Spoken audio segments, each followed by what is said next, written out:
بسم اللہ الرحمن الرحیم۔ السلام علیکم دوستو، اسلام دھرم میں ختنہ کرنے کو سنت مانا جاتا ہے۔ یہی وجہ ہے کہ ہماری دنیا کا جو مرد بھی اسلام دھرم کو فالو کرتا ہے تو وہ اپنی ختنہ کراتا ہے۔ مرد کے پرائیویٹ پارٹ کی آگے کی تھوڑی سی کھال کو کاٹ دینے کو ختنہ کہا جاتا ہے۔ مذہب اسلام کے مطابق ہماری دنیا کے اتہاس میں جس انسان نے سب سے پہلے ختنہ کروائی تھی اس انسان کا نام پیغمبر حضرت ابراہیم علیہ السلام تھا۔ وہی حضرت ابراہیم علیہ السلام کی جن کو مسلمانوں کے ساتھ ساتھ یہودیوں اور عیسائیوں میں بھی بہت زیادہ اہم مانا جاتا ہے، یعنی تینوں ہی دھرموں کے لوگ حضرت ابراہیم علیہ السلام کو بہت زیادہ ریسپیکٹ دیتے ہیں، بہت زیادہ احترام کرتے ہیں۔ حضرت ابراہیم علیہ السلام کو ابراہیم کے علاوہ ابراہم کے نام سے بھی جانا جاتا ہے۔ حالانکہ دوستو، اس بات میں کوئی شک نہیں ہے کہ ہماری اس دنیا میں ختنہ کروانے کا رواج سینکڑوں نہیں بلکہ ہزاروں سال پرانا ہے۔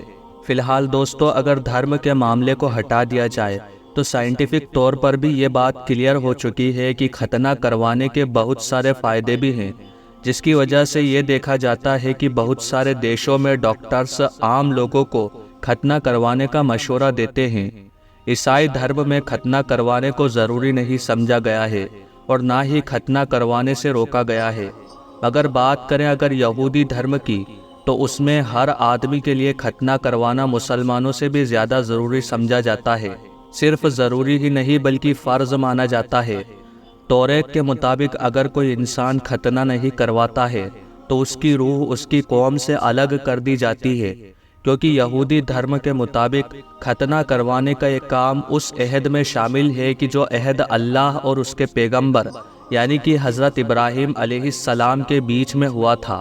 دوستو، یہودی دھرم کے مطابق جب کسی بچے کی عمر 8 دن کی ہو جاتی ہے تو اس کے باپ کے اوپر یہ فرض ہے کہ وہ اپنے بیٹے کی ختنہ کرے، اور اگر اسے ختنہ کرنا نہیں آتی ہے تو وہ کسی ماہر انسان کی مدد بھی لے سکتا ہے۔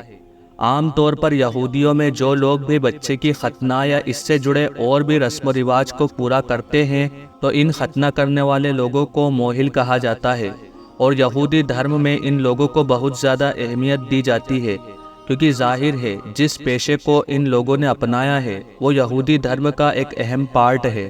دوستو، آپ کو بتاتے چلیں کہ جس فنکشن میں یعنی جس سیریمنی میں 8 دن کے یہودی بچے کی ختنہ یا اس سے جڑی اور بھی رسم و رواج کو پورا کیا جاتا ہے تو اس فنکشن کو بریٹ میلا کے نام سے جانا جاتا ہے۔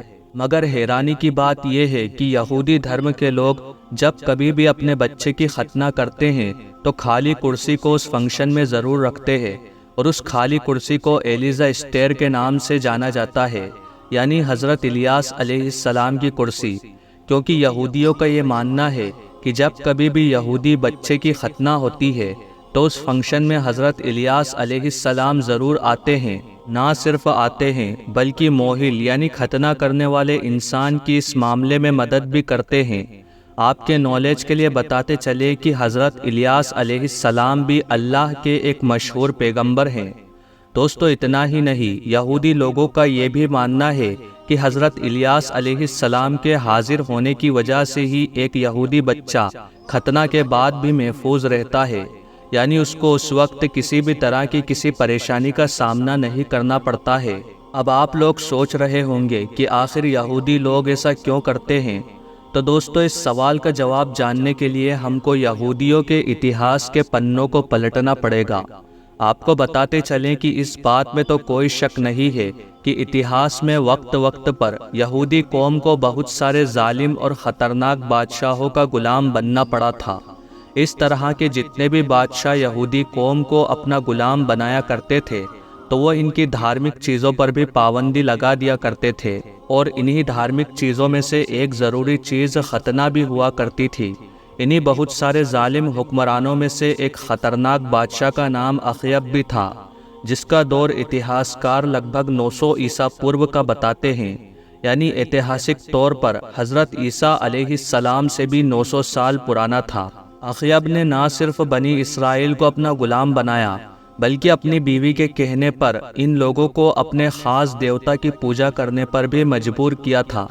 ساتھ ہی ساتھ ان کی بہت ساری دھارمک چیزوں پر بھی پابندی لگا دی تھی، اور انہی دھارمک چیزوں میں سے ایک ضروری چیز ختنہ کروانا بھی تھا۔ اس دور میں اللہ کے ایک مشہور پیغمبر یعنی حضرت الیاس علیہ السلام لوگوں کو تبلیغ کیا کرتے تھے۔ حضرت الیاس علیہ السلام نے اللہ سے یہ دعا کی کہ جب تک اخیب نام کا یہ ظالم بادشاہ ختنہ پر سے پابندی نہیں ہٹا لیتا ہے تب تک ہماری اس دنیا میں بارش نہ ہو۔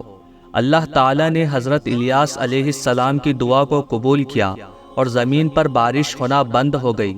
ایک لمبے وقت تک جب بارش نہیں ہوئی تو اخیب نام کا یہ حکمران بھی قحط سالی اور سوکھے سے پریشان ہو کر آخرکار ختنہ پر سے پابندی ہٹانے پر راضی ہو گیا۔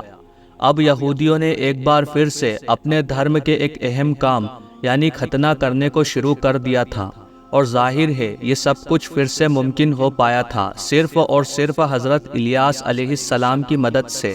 اسی لیے جب کبھی بھی وہ اپنے بچوں کی ختنہ کروایا کرتے تھے تو حضرت الیاس علیہ السلام کو اپنے گھر پر آنے کی دعوت ضرور دیا کرتے تھے، اور دعوت کا وہ سلسلہ آج تک لگاتار یہودیوں کے بیچ جاری ہے۔